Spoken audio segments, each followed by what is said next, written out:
Salomón abre el capítulo 3 de Eclesiastés diciendo: todo tiene su tiempo y todo lo que se quiere debajo del cielo tiene su hora y tiene su temporada. Para todo tiempo le llega a todo el mundo, tiempo y oportunidad. Todo tiene su tiempo. Salomón hace una lista de 28 temporadas, retazos de los tipos de etapas que probablemente vamos a experimentar en el curso de nuestras vidas. 28 temporadas, que todo el mundo las conoce: de sembrar, cosechar, de reír, de llorar, de plantar, de arrancar. Entonces, es importante identificar las temporadas, porque para que cuando una de esas temporadas llegue al fin, no nos aferremos a ella y digamos, salgamos con elegancia. Algunos tienen que decir: mi temporada de juventud terminó. Ya está. No puedo ser un viejo o una vieja que dé lástima, ya está.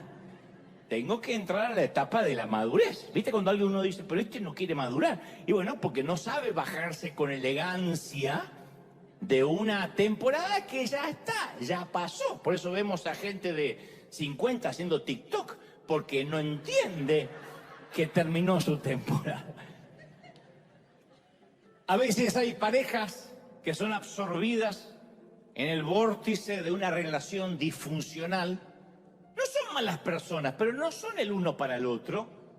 Y son las peores versiones de sí mismos cuando están juntos. Y ninguno tiene el valor para terminar esa temporada y continúan un noviazgo tóxico. Hay novios que son tóxicos. Si uno los ve, son tóxicos.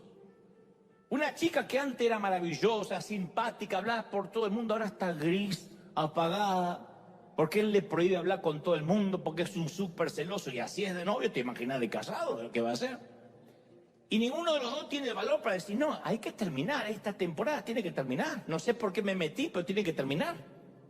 Otros no quieren entender que se terminó la temporada en un ministerio, en un empleo, porque tendemos a ver los cierres de temporada como algo negativo.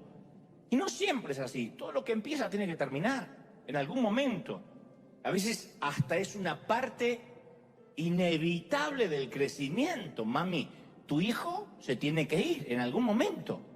Ya sé, tiene 42 añitos, no sabe emprender la vida, no se sabe lavar los calzones, pero en un momento hay que dejarlo, con calzones sucios y todo, que haga su vida.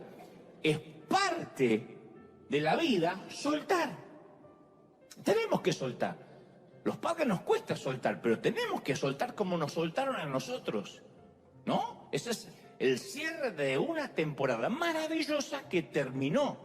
Y algunas veces la renuncia a una temporada que ya terminó es la opción más inteligente que podemos elegir. Decir, bueno, esto ya terminó. Fue un tiempo maravilloso, lo disfruté o no, pero terminó.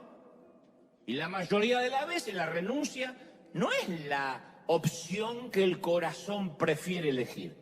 Entonces queremos seguir adelante, somos tercos porque decimos que invertí mucho en esto. La cantidad de gente que hay congregándose en una iglesia donde no recibe palabra, donde no hay pan en la casa del pan, donde se están aburriendo, bostezando y dicen: no, yo no me voy acá porque yo puse ese ladrillo. Agarrá el ladrillo y mandate mudar. Uno no puede quedarse porque yo ayudé a construir el templo, ya está. Hay ocasiones que sentimos que cuando termina una temporada estamos enterrando, sepultando una inversión, muchos años de esfuerzo, todo lo que dimos, todo lo que entregamos. Bueno, pero eso es una temporada. Todo entregamos todo en algún momento. En la secundaria, en la universidad, en un matrimonio, en un noviazgo, siendo hijo, siendo papá. Pero la vida consiste, no te olvides de esto, en seguir la columna de nube que está delante, no en huir de los egipcios que vienen detrás. Muchas veces, en lugar de ser el resultado de hacia dónde vamos, terminamos siendo aquello de lo que huimos. Y estamos siempre mirando la temporada que dejamos atrás, en lugar de decir, yo tengo otro tiempo por delante. Entonces nuestra vida no puede ser definida por aquello de lo que huimos, sino que tiene que estar atribuida a aquello hacia lo que corremos. ¿Qué es lo nuevo? ¿Qué es lo que Dios me va a preparar? Aunque capaz que esto es maravilloso, porque es fácil huir de las temporadas malas. El verano, la primavera puede ser hermosa, pero tiene que terminar para que uno valore el frío. Y el frío tiene que terminar para que uno valore los días cálidos. Así funciona. Por eso Dios dividió las estaciones del tiempo en temporadas.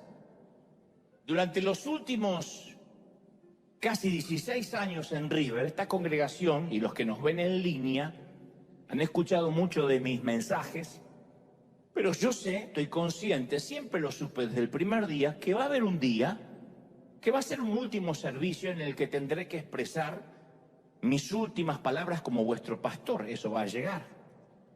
Será cuando me toque pasar a una nueva asignación, o simplemente Dios me diga, hasta acá llegaste, o Dios me quiera llevar, porque diga, se terminó tu tiempo hasta en la tierra.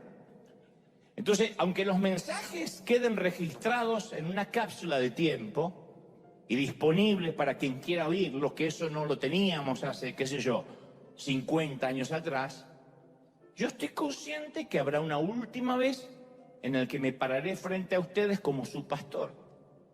Pero hasta que Dios me dé una nueva asignación y una nueva temporada, cada uno de nosotros tenemos que preguntarnos, ¿cuál fue la última orden que yo he recibido de parte de Dios? Y hasta no tener una nueva orden, ¿qué fue lo último que Dios nos dijo?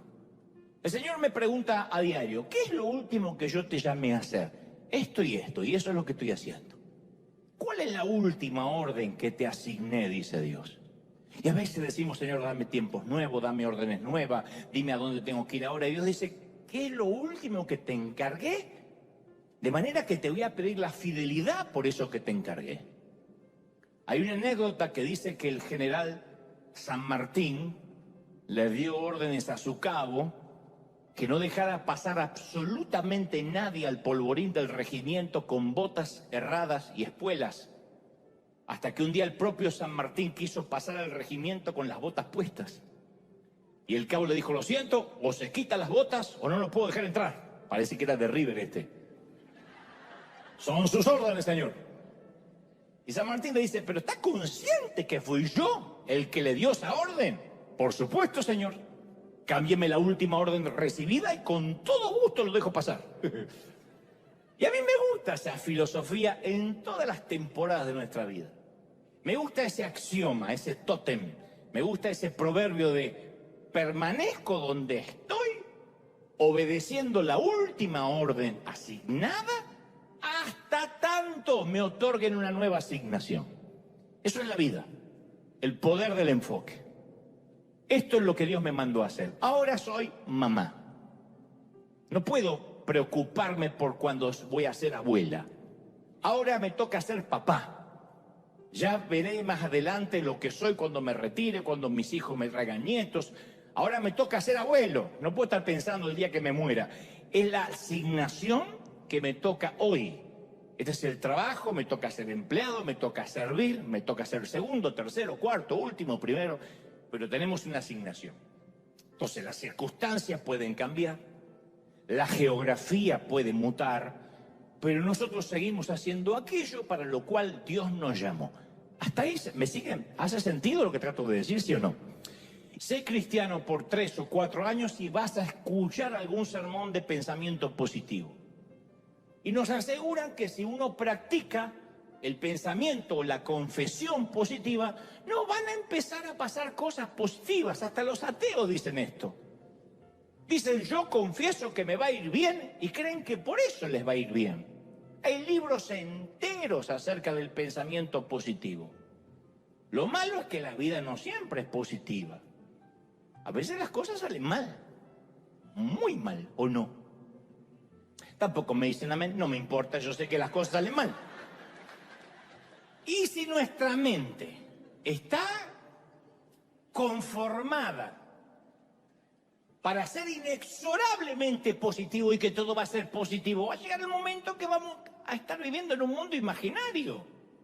No somos Barbies. A mí me gusta ser positivo.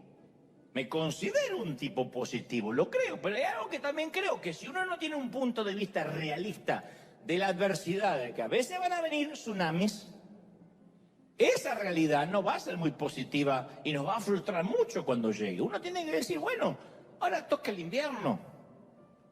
No podemos tirar por la borda lo que creemos porque nos toca un tiempo de deuda. A veces nos endeudamos porque somos cabezones y queremos gastar más de lo que ganamos, porque no hicimos bien las cuentas, o porque las cosas salen mal. Hasta los grandes empresarios fracasaron un montón de veces hasta que un negocio les salió bien. Y ni tenían a Dios, pero dijeron, bueno, es parte del business. Nos podemos decir, como yo soy un hijo de Dios, emprendo y me va a ir bien y el IRS nunca me va a encontrar. No va a pasar. Vamos a tener problemas con el IRS, con los empleados, con demandas que nos van a hacer. Bienvenido al mundo empresarial, al mundo real. Es como pretender ser una figura pública y que no te critiquen. La gente te va a criticar. Cuando uno tiene redes sociales, cuando hablo de figura pública, no es ser los Kardashian necesariamente, o Taylor Swift. Cualquiera que accede a tener una red social está diciendo, estoy abierto a un escrutinio público. Le sacas una foto, le pones 72 filtros y alguien te va a poner, pero qué gorda que estás. Y no te puedes ofender. Guarda la foto, queda en la duda si eres gordo o no.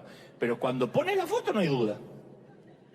Alguien, a mí me pone todo el tiempo, pero esto y lo otro, que vive de los diezmos, que es un sinvergüenza, pero si yo me estoy exponiendo, la gente que está allí, merodeando, no haciendo nada, con su trasero sentado en una silla, dice, o en el peor de los casos, en el celular, y opina, eso es parte de la vida. Entonces uno tiene que saber que la vida no va a ser de color de rosas, que la gente nos va a criticar, sino vamos a vivir en un mundo de fantasías. Y David no era muy dado a la fantasía. Cuando vio que le llegaba el peor momento, o uno de los peores momentos de su vida, o la peor temporada hasta ahora, recordó la fidelidad de Dios. En el Salmo 71 sigue diciendo, en ti, oh Jehová, yo me voy a refugiar, para no ser avergonzado jamás. Socórreme, líbrame con tu justicia, inclina tu oído, sálvame. Sé para mí tu roca de refugio, a donde yo pueda recurrir todos los días de mi vida. Tú me has dado mandamiento para salvarme, porque eres mi roca, eres mi fortaleza.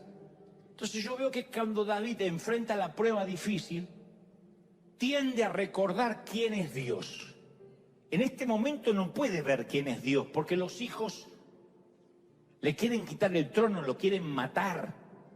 Entonces tiene que ver quién es Dios en el pasado, porque Dios no cambia. David entendía que en las temporadas difíciles, cuando uno está bajo el frío, bajo la nieve, tiritando, uno tiene que recordar que hubo un verano. Y si hubo un verano, el verano también va a regresar. Él tenía que recordar que Dios lo iba a honrar, aunque sus propios hijos ahora no lo estaban honrando. Él lo comprendió. Las cosas pueden estar peor, pero Dios nunca cambia. Lo que cambia son las temporadas. Dios sigue siendo igual. ¿Estamos de acuerdo? Como dijo un poeta, Dios es el punto fijo en un mundo cambiante. Dios nunca cambia. Y David agrega, Dios mío, líbrame de la mano del impío, de la mano del perverso, del violento, porque tú, Señor, oh Jehová, eres mi esperanza. Seguridad desde mi juventud, qué lindo. En ti he sido sustentado desde el vientre. Mirá hasta dónde se fue David. Desde el vientre, tú me elegiste. Desde las entrañas de mi mamá, tú fuiste el que me sacó. Por eso te doy mi alabanza. No estás pensando en la temporada anterior, se va hasta el nacimiento. Me permitiste nacer, bien podía no haber nacido. Me diste vida. Impresionante. Y lo primero que expresa David es, Dios mío, líbrame de la mano del impío. Líbrame. líbrame de la mano del perverso, del violento. Así abre él la oración. David tenía varios enemigos peligrosos que le producían una tremenda ansiedad. Y todos nosotros hoy, aunque no somos un rey, no somos monarcas, no somos guerreros, tenemos enemigos con los cuales luchar. Quizás no nos persigue como a David un filisteo, pero alguien puede que esté disgustado con nosotros o solamente le caemos gordo. Hay gente que le caemos mal. Dicen que uno le cae bien a la mayoría de la gente y a la minoría de la gente le cae mal, o a veces es exactamente al revés, a veces es 50-50. Pero uno no le puede caer bien a todo el mundo. Ni Dios puede caerle bien a todo el mundo. Mientras que hay gente que lo alaba y otra gente que lo maldice. Y yo sé que todos los que estamos aquí hay gente que no nos soporta, pero no por lo que hacemos, no nos soporta ver. Y por tu salud mental tienes que decir, hay gente que no me soporta. Ni que respires, ni que estés. Hay gente que hace y te dice, ¿y por qué? ¿Y por qué sucede? Y de repente, como están contrariados contra Dios y como ven tu bendición, centran en ti todo el calor de su frustración. ¿Y por qué esa y por qué yo no? Y te pueden detestar por el cuerpo porque todavía tienes tantos años y conservas el cuerpo de hace 10 años atrás. Y a ella le pasó un camión por arriba. O detestas que te hayas venido a Estados Unidos y que trabajando te esforzaste, lograste tener una mejor comodidad de vida. Y dices, ¿pero por qué yo no? No sé. O que Dios te bendice. Para cierta gente nosotros nos convertimos en todo lo que esa persona envidia, cela y no entiende por qué esa persona, él o ella, no logra tener lo que Dios te dio. A veces pasa. Luego David parece dar más datos de su temporada amarga y dice, mis enemigos hablan de mí. ¿Te pasó? Los que acechan a mi alma consultaron juntamente diciendo, Dios desamparó a David. Vamos a perseguirle, vamos a tomarle, porque no hay quien le libre. ¡Oh Dios!, proclama David, no te alejes de mí. Dios mío, acude en mi socorro. Sean avergonzados los adversarios de mi alma, sean cubiertos con vergüenza, con confusión los que buscan mal para mi alma.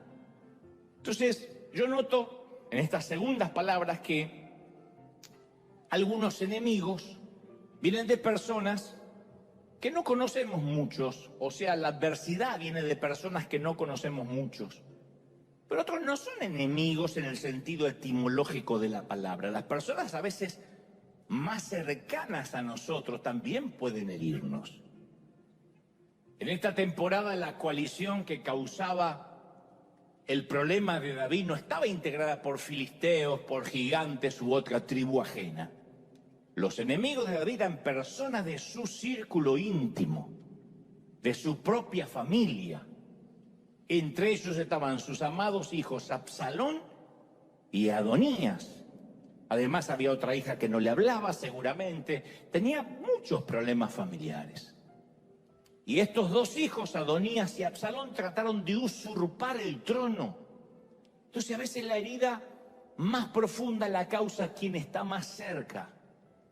Ninguna herida es tan dolorosa como la que nos hace alguien a quien amamos, en quien confiamos. Una casa dividida contra sí mismo es una prueba terrible. Y yo sé que muchos están llegando a fin de año viviendo esa temporada. Un invierno que no esperaban.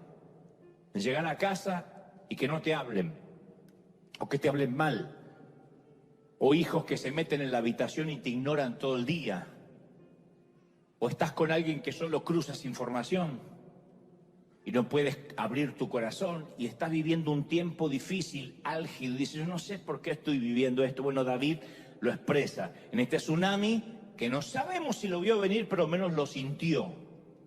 Y luego finalmente David le habla a Dios de una manera descarnada, sincera. Le dice, Señor, tú has hecho grandes cosas. ¿Quién como tú, oh Dios? Pero tú también me has hecho ver muchas angustias, ¿eh? Tú también me has hecho ver muchos males. Suena como un pase de facturas a Dios. Pero David está diciendo que las temporadas difíciles pueden venir de enemigos, de gente cercana, pero también pueden provenir de la misma usina de Dios. Esto es algo que cuando lo pensamos como hijo nos cuesta entenderlo. Cuando lo pensamos como padre lo comprendemos más. Hay ocasiones que los padres tenemos que permitir cosas en nuestros hijos que podríamos evitarles. La mamá que le evita o pretende evitar, o el papá que le pretende evitar todo el dolor a su hijo, va a criar, valga la redundancia, un mal criado o un mal aprendido.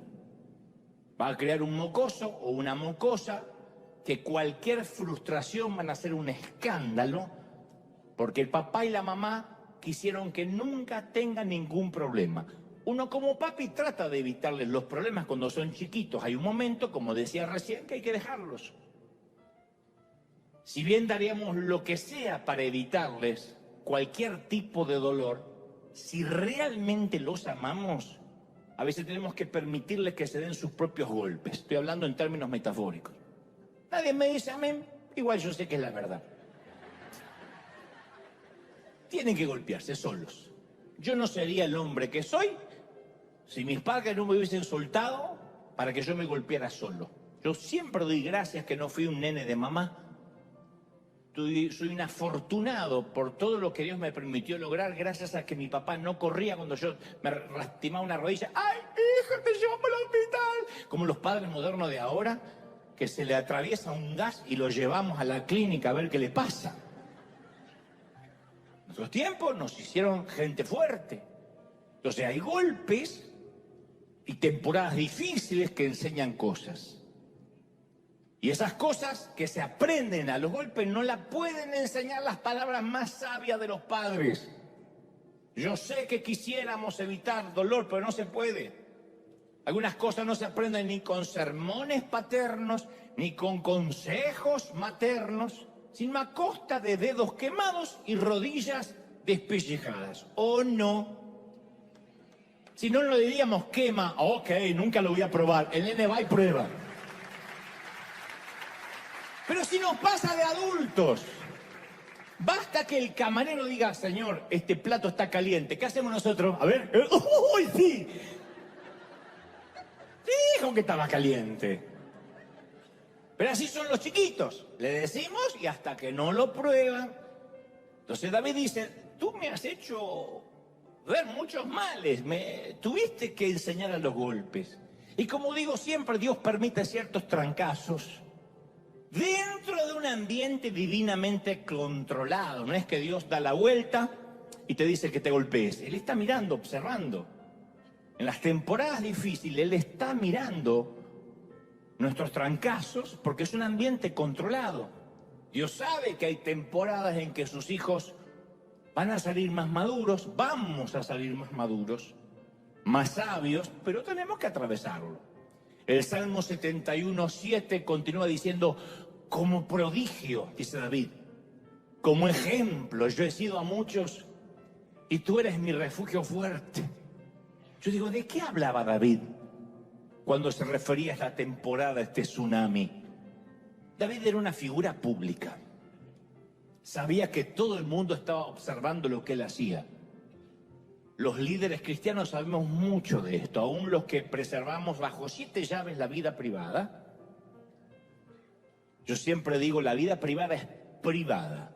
Mi llamado tiene que ver con el mensaje que Dios me asignó, no con tener que mostrar mi vida, porque cuando uno se quiere poner de ejemplo, después falla y la gente dice, pero ¿cómo puede ser si era un ejemplo? Entonces, uno tiene que preguntarse si Dios quiere que andemos por la vida mostrando lo que pertenece a nuestras cuestiones privadas. Siempre aclaro, autenticidad no es falta de privacidad.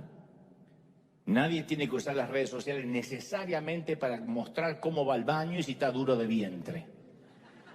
Y decir, haciendo fuerza porque hoy no hace falta.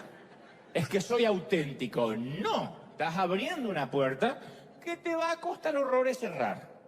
Después cuando se metan en tu vida, lo vas a querer sacar y alguien te va a decir, como suele decir la prensa, tú nos abriste las puertas. A ti te interesaba mostrar cómo vivías. Tú mostrabas las fotos de los cumpleaños y la foto familiar feliz. Entonces, cuando hay un problema, también queremos saber del problema. Uno no puede discernir y decir, no, métanse en lo bueno y en las cosas malas no opinen, porque uno abre la puerta. David había abierto la puerta. Todo el mundo conocía los detalles de los problemas familiares del rey. Porque no solo era el rey, sino que también era un hombre que siempre hablaba de Dios. Y ahora el mundo veía que tenía los pies de barro. Y él le decía a Dios, Señor, yo he sido de ejemplo, yo he sido un prodigio para la gente. He sido un prodigio para muchos, son las palabras, las frases que utiliza. Ahora lo que quiero es esconderme en tu refugio. Y esta palabra va para muchos que sienten que ya no quieren la opinión de nadie. Lo único que quieren es esconderse. Como decía David, ¿quién me diera alas me mandaría a mudar lejos? Hay gente que dice, basta, estoy harto de la opinión de la gente. Quiero esconderme en el Señor y que solo me importe la opinión de Él. David reconoció los límites de su sabiduría y estaba dolorosamente consciente de sus limitaciones, de sus debilidades, y se lo expresa al Señor. Dice, Señor, yo he sido un ejemplo, pero hoy solo quiero refugiarme en ti. Acto seguido David dice, líbrame en tu justicia, inclina tu oído, sálvame. Es un SOS. Es el grito más básico que a veces grita el alma.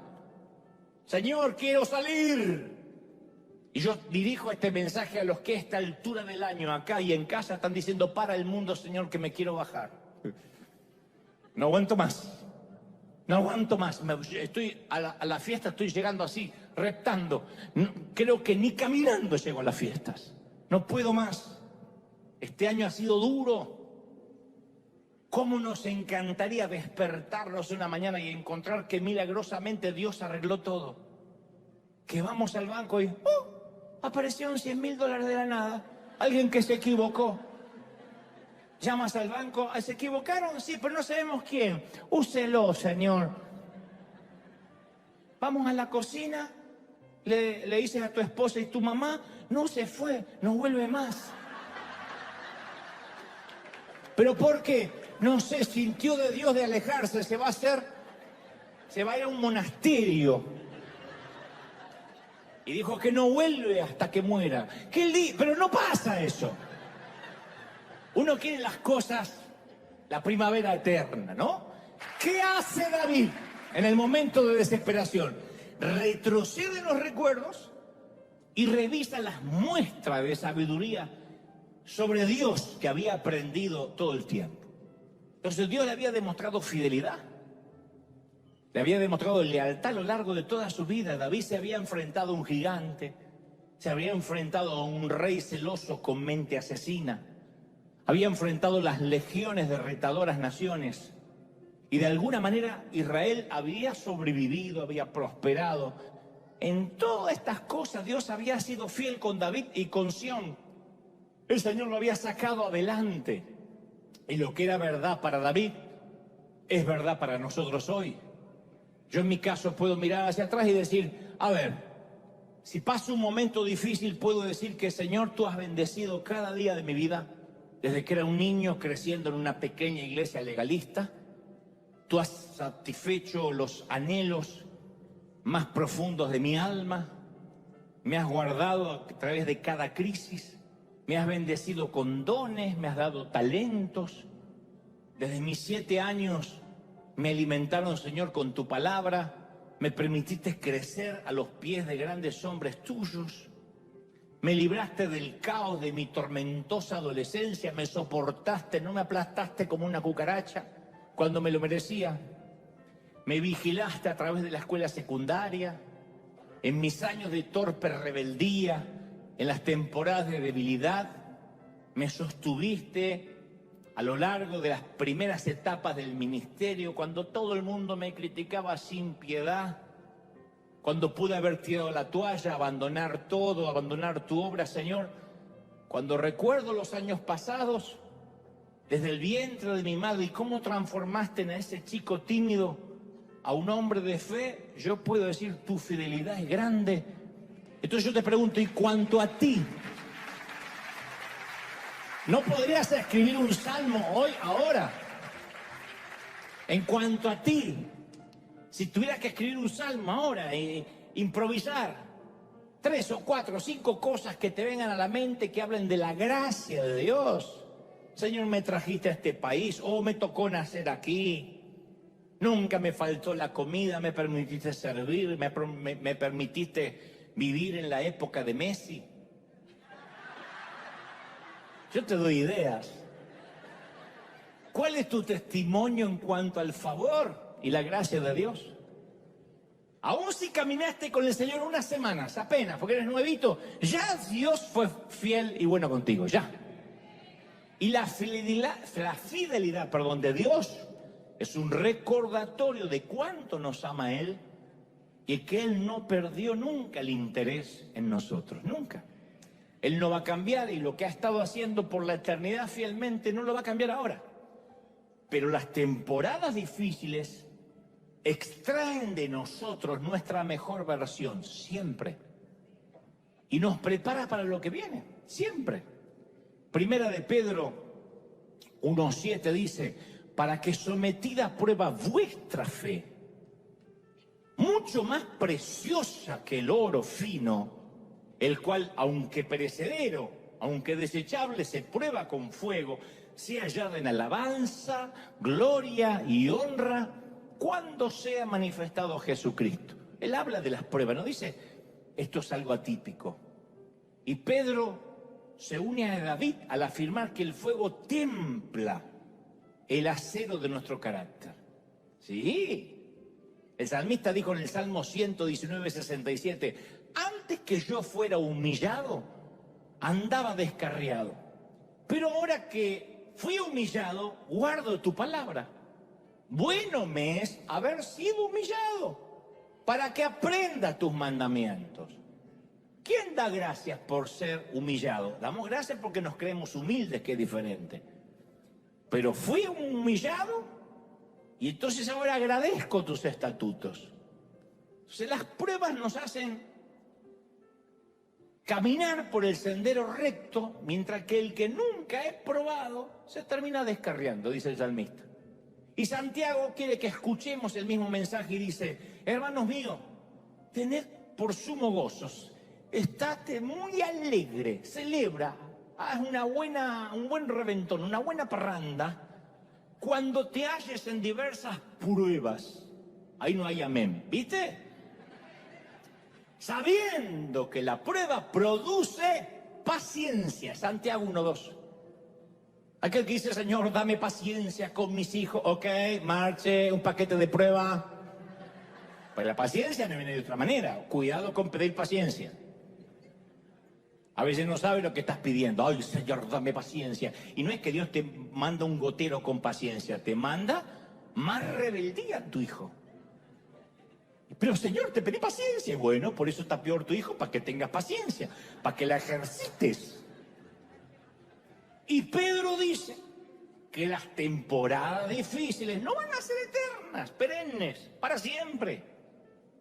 Después que hayáis padecido un poco de tiempo, dice Pedro, poco de tiempo, como todo invierno, como todo otoño, como toda nieve, como toda lluvia,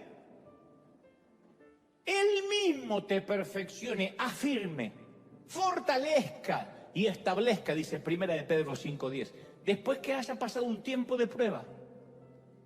Cuando yo era jovencito, alguien me dijo que Dios no utiliza a nadie en grande si primero no lo tritura. A mí nunca me gustó, sí, amén, pero a mí no me gustó nunca eso como suena. Vos solo decís amén, a mí no me gusta. Y yo le dije, Señor, yo quiero ser la excepción. ¿Podés usar a alguien sin triturar? Yo si querés me trituro solo, pero no me gusta que me trituren. Yo le dije, Señor, déjame entrar en el ministerio sin sentir dolor, porque tú sabes que yo soy muy sensible, ya sufrí mucho. Y Dios me dijo, no hay excepciones. O te trituro, o pasas por las tormentas y los tsunamis, o no te puede utilizar. Hace unos años atrás me hizo muy bien leer la biografía del gran predicador Charles Spurgeon. Y cuando examiné los detalles de su vida, noté que Spurgeon logró más en el transcurso de una vida que lo que la mayoría de la gente hubiese logrado en 2, a pesar de que murió a los 57 años. Murió de relativamente joven. Y Spurgeon sufría de prolongadas temporadas de depresión, de ansiedad, y sus dolencias psicológicas eran tan paralizantes que muchas veces estuvo confinado en cama durante semanas. Entre cruzada y cruzada o entre servicio y servicio, quedaba en cama deprimido. Y Spurgeon llevó esos problemas a la presencia de Dios hasta que entendió que era parte del proceso de Dios en su vida. No sé, no voy a hacer un diagnóstico después de tantos años y de quien no conocí. Tal vez era un potencial orgulloso, tal vez si no tenía ese aguijón, Dios no lo podía usar, no tendría la dependencia que tenía. No sé, estoy aventurando hipótesis. Pero lo cierto es que sus sufrimientos lo capacitaron para alentar, para entender a la gente. Alcanzaba a mucha gente rota porque él estaba roto, esencial. Cuando uno ve un predicador que se te pone en maestro y te dice, tú eres una oveja que estás allá abajo y tienes que aprender la unción que yo tengo, uno siente rechazo. Primero porque sabe que es un timador, que eso nunca ocurre. Nadie acá baja en carros de fuego. Y segundo, que uno no empatiza con alguien que no sufre o no sufrió como nosotros. Y Spurgeon notó un patrón en su vida, que sus periodos de depresión invariablemente precedían a temporadas de especiales bendiciones en su ministerio. Él sabía que sufría con un propósito. Él supo decir, esta depresión, esta tristeza no me puedo sacar, me prepara para una nueva temporada de bendición. Ustedes dirán, ¿y eso ocurre con todos? No sé, ocurría con Spurgeon. Y este hombre psicológicamente frágil publicó 3.500 sermones, escribió 135 libros y todavía se lo conoce como el príncipe de los predicadores. Entonces Dios tiene un propósito para cada prueba. La vida no va a ser fácil. El que te dijo que es fácil es porque o no vivió la vida o te está engañando. Y cuando uno no conoce a Cristo entra a la batalla de la vida sin armaduras, sin armas. Luchamos con nuestras fuerzas y caemos de bruces, lógico. ¿Por qué? Porque Dios es el único que nos puede ayudar cuando llegan las pruebas. Es el único que nos puede sostener. Y Él dice, vamos a pasar una tormenta, mijo. Agárrate del mástil y vamos a soportar juntos. Pero finalmente aquí en el Salmo 71 es donde encontramos el milagro central de lo que nos quiere decir David. Ahora es el momento que nos tendríamos que quitar los zapatos y decir, opa, estamos pisando tierra santa, cuando leemos esta parte del Salmo 71. David derrama su corazón ante Dios, te dije, por los atroces problemas familiares que lo asedian, un tsunami que no vio venir, ojalá hubiese sido como los Moken, de haberse escapado a tierras altas o bogar mar adentro. Y él clama a Dios porque está dolido, punto. Para nosotros capaz que una temporada así sería capaz de enojarnos con Dios, abandonar la iglesia. ¿Cómo puede ser?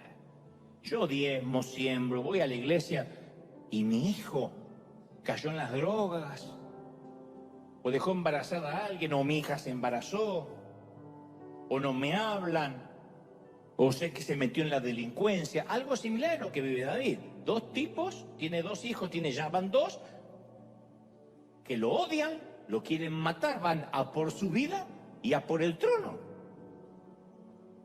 Y en medio de las heridas y el sufrimiento, la oración de David está llena de adoración y alabanza. En un momento dice, de ti, aunque no entiendo lo que me pasa, será mi alabanza.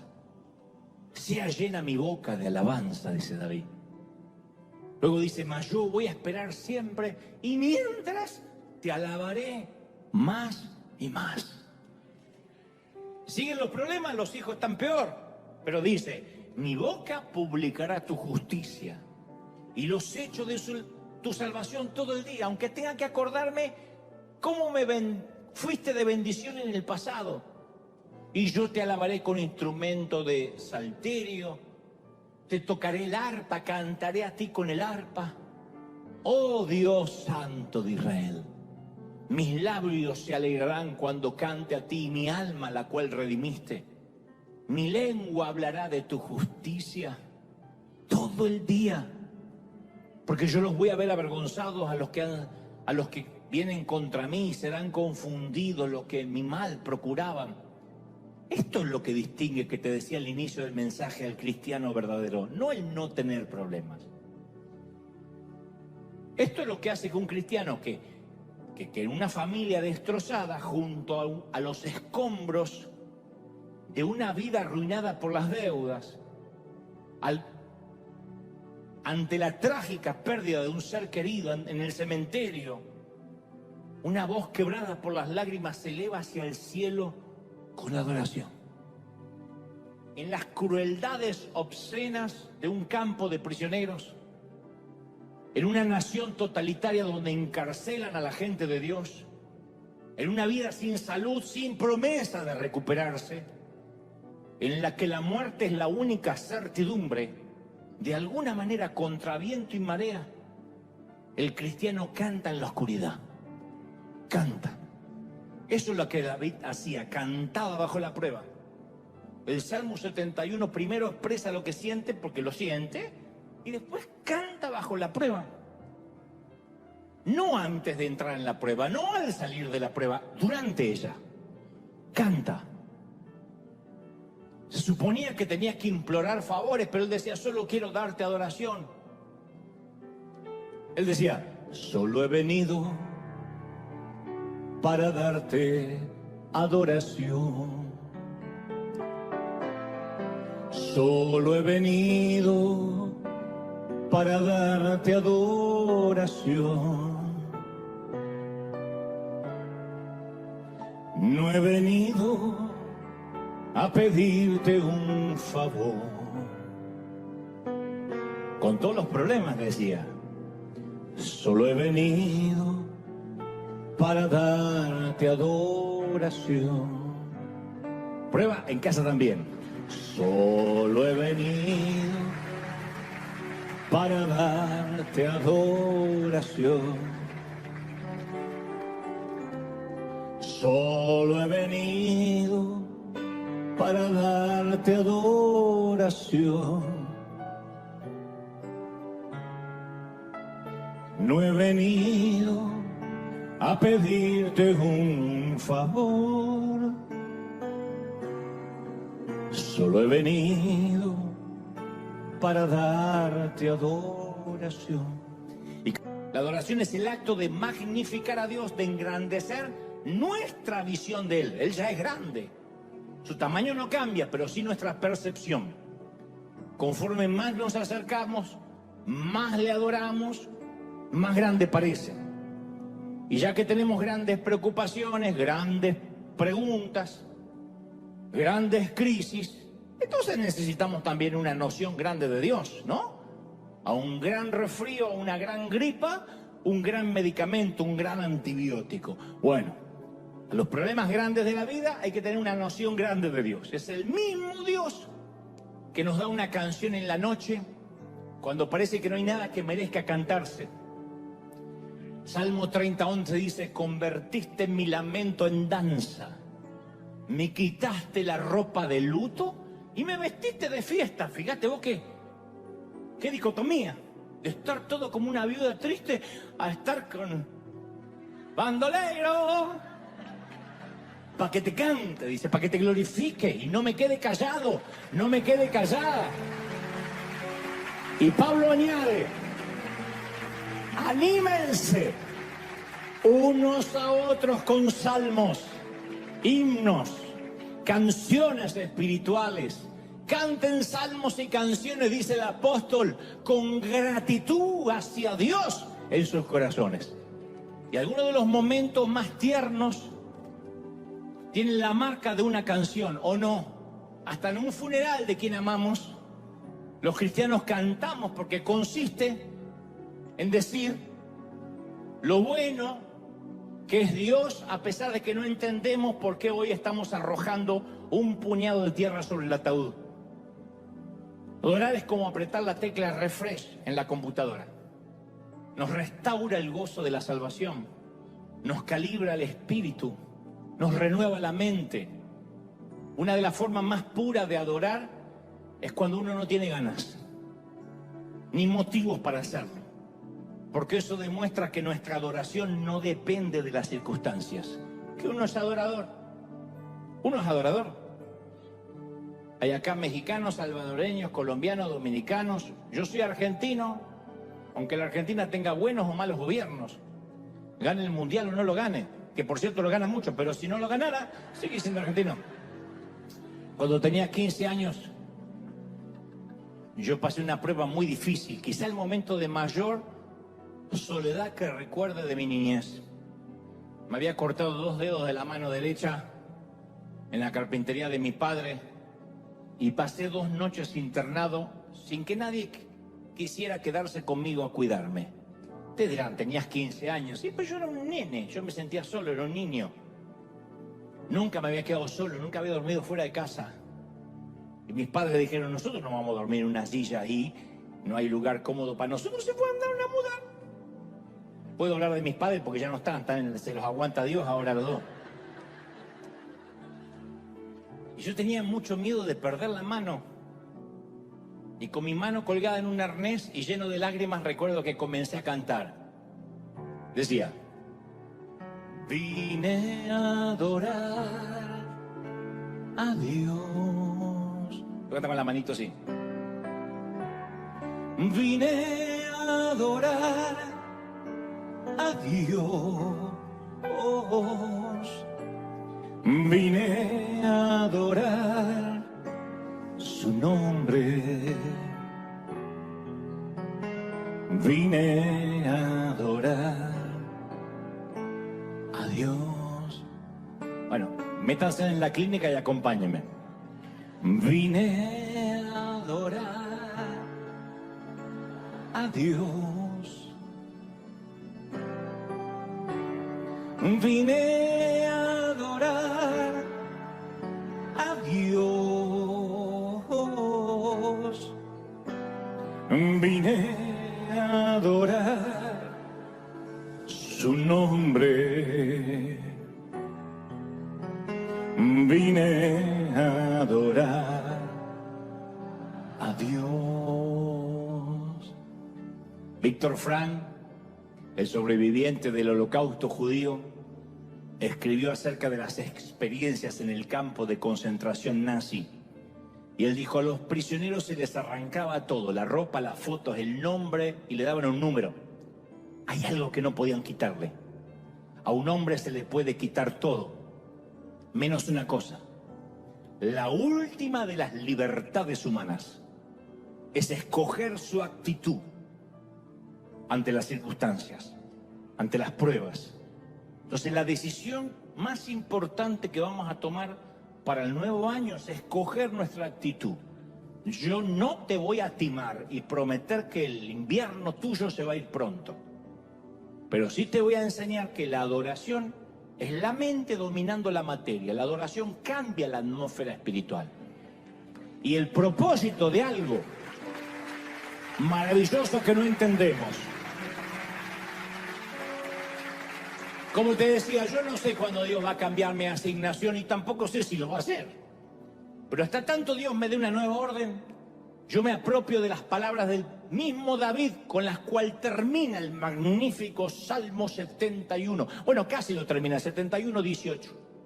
Dice, aún en la vejez y en las canas, no me desampares, hasta que anuncie tu poder a la posteridad y tu potencia a todos los que han de venir. Yo tomé el versículo de David como mis últimas órdenes de marcha, a menos que él me diga otra cosa. Declarar la potencia a todas las generaciones que puedan y quieran oírme mientras yo esté vivo en este planeta.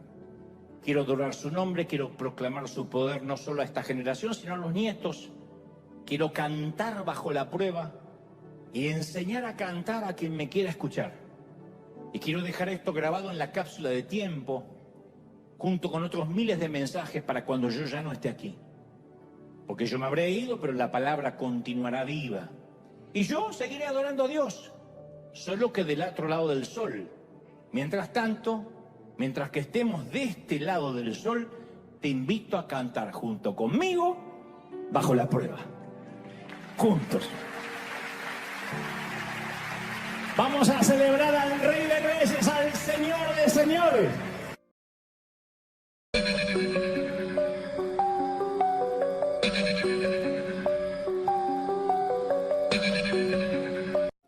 Sembramos exactamente aquello que cosechamos. Ustedes dirán, ya sabía eso, sí, pero lo ignoramos o lo olvidamos.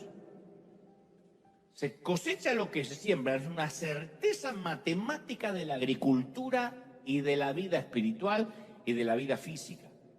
En todo es así. Es una ley que fue establecida durante la creación del mundo. Génesis 1:11, después dijo Dios, produzca la tierra hierba verde, hierba que dé semilla, árbol que dé fruto según su especie, cuya semilla esté en él sobre la tierra. Una orden de Dios. Las cosas se multiplican por su propio género. De allí la frase de tal palo, tal astilla. Insisto, parece algo infantil, pero todo el tiempo me he cruzado con gente que cree que puede sembrar una cosa y cosechar algo distinto. Un tipo siembra semillas de lujuria, toda la vida de él es lujuria. Está obsesionado con la pornografía, está obsesionado con los cuerpos femeninos, está obsesionado con los cuerpos que le atraigan, no sé, porque hoy en día, según cómo se autoperciba esta mañana, está obsesionado con los cuerpos del elefante, anda a saber. Sin embargo, espera cosechar una relación de pareja estable y sana. ¿Por qué no puede tener una relación formal? ¿Por qué no dura? Tiene un karma, una maldición que lo persigue. Es más fácil decir esto, me hicieron una brujería. No, fue lo que sembró. Una mujer siembra semillas de crítica, chismes, difamación, negatividad, pero espera cosechar amigas para toda la vida. Y las amigas dejan de ser amigas, la gente la empieza a evitar. Y esas piezas son todas traicioneras. No, ternurita. Fue lo que sembraste, mi amor. Fue lo que sembraste. Es así. Otro tipo llega a la oficina justo a las 9 de la mañana, que era el horario que tiene que entrar. Jamás se queda un minuto extra después de las 5 de la tarde, que es el horario para lo cual contrataron. Lo contrataron y que se tenía que quedar. Está bien. Técnicamente hace exactamente aquello para lo cual se lo contrató. Pero jamás ofrece una milla extra. 5:01 el tipo no está. 9:-1 no llegó. Está así, para entrar afuera. Cuando son las 9 pone un pie. Si trabaja un día extra, está pidiendo el día que le corresponde para tomárselo porque trabajó un día extra. ¿Está mal? No, no está mal. Pero luego se entera que le dan un aumento al otro. El que se esfuerza, el que se queda de más. Y razona, no es justo, qué suerte que tiene este. Yo tengo el karma de que a mí nunca me aumentan. No, es lo que sembraste, mijo. Está aquel que no hace nunca ejercicio. Y se toma 6 cervezas con Doritos los viernes para celebrar que es viernes. Pero después se toma otras 6 para celebrar que ya es sábado. Y otras 6 cervezas el domingo para celebrar el Día del Señor. Con la corona o la victoria, que son 2 bíblicas.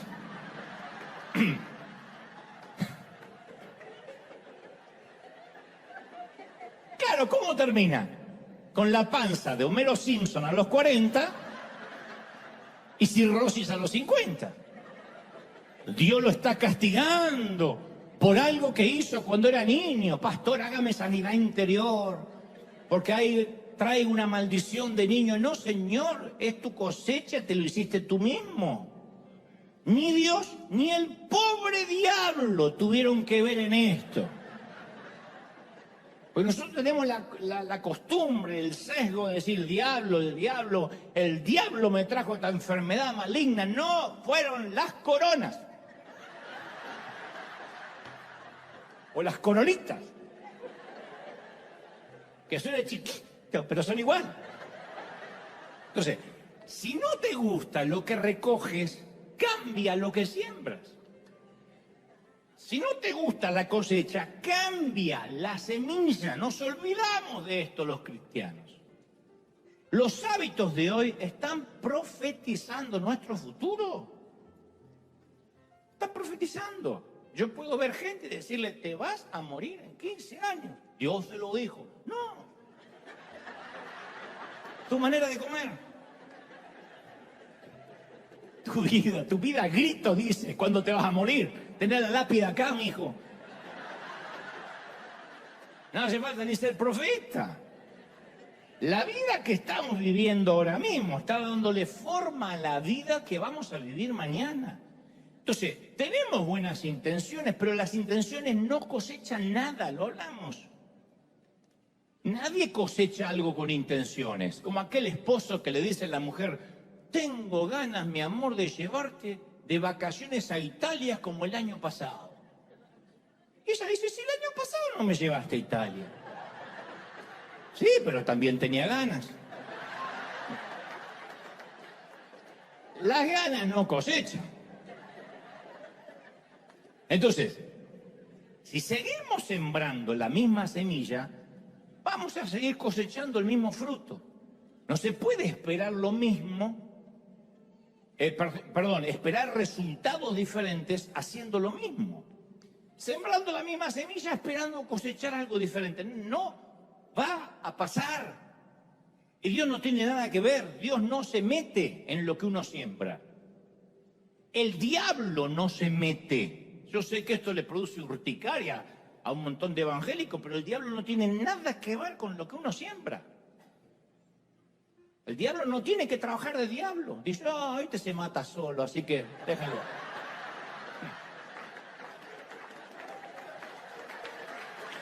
¿Quiere que lo vigile, jefe? ¡Nah!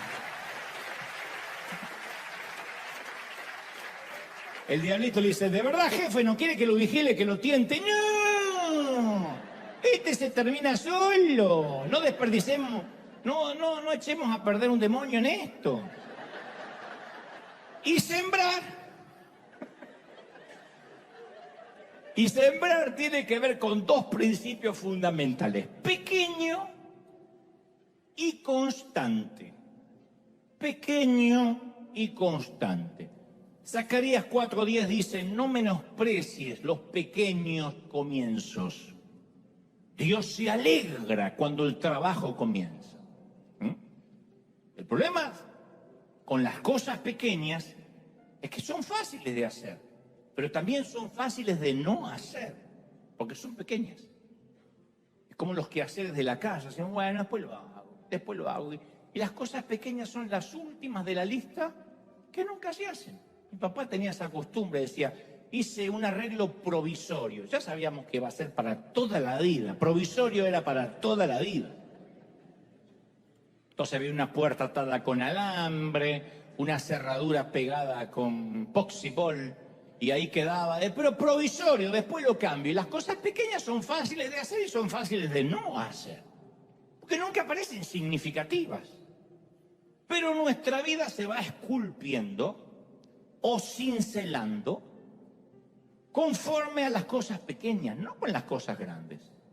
Son las zorras pequeñas, dijo el Señor, los que arruinan una viña, no una bandada de langosta, necesariamente. Entonces, el segundo principio, el primero es pequeño, el segundo es constante. Hacer las cosas pequeñas una vez es insignificante. Hacer las cosas pequeñas una y otra y otra y otra y otra vez ya tiene una magnitud que no se puede medir ni cuantificar. Es la suma de la práctica de escalas. Para que entendamos la importancia de estos dos principios, de pequeño y constante, vamos a imaginar que estamos por despegar de un vuelo comercial. Entonces el comandante anuncia por los parlantes: señores y señores, nos acaban de decir que se cayó una pequeña pieza de uno de los motores, pero no queremos retrasar el despegue. Consideramos que es un detallito menor, no creemos que sea importante.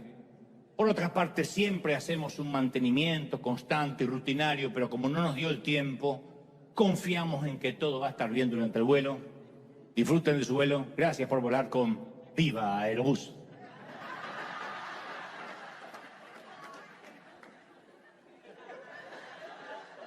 Eso es lo que define lo que es pequeño y constante. Una pequeña pieza del motor, que constantemente tendríamos que hacer una rutina de control de calidad, pero hoy no podemos. Puede terminar y devenir en una tragedia. La vida es lo mismo.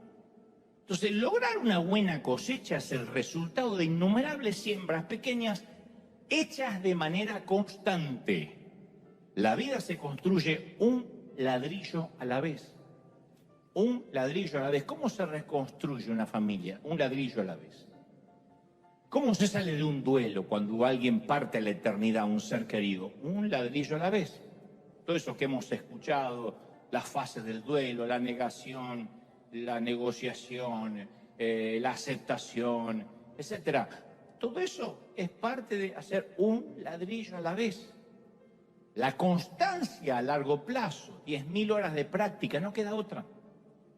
Y un detalle no menor, en mi caso, que me tocó aprender a la fuerza, tenemos que aprender a valorar el progreso por encima de la perfección. No va a ser perfecto lo que hagamos, pero estamos progresando, es un ladrillito. Cuando alguien construye, a lo mejor uno ve y dice, pero son ruinas, todavía no se ve una casa, pero es un ladrillo más. Lo voy a decir otra vez, valorar el progreso por encima de la perfección. Tarde o temprano, la disciplina, la constancia, le termina doblando el brazo al talento, tarde o temprano. Hay gente que observa su propia vida y concluye, bueno, a mí me va mal porque debo tener un karma que me persigue. Algo que alguien hizo en las vidas pasadas o que hice en las vidas pasadas cuando era lagartija y ahora me persigue. El karma es la creencia hindú o budista de que ya sea a través de una deidad o por las leyes propias de la naturaleza, los buenos actos traen bendiciones y los actos dañinos acarrean maldiciones. Se cree que, según el karma, se cree que ninguna buena fortuna es caprichosa y que ninguna tragedia es inmerecida.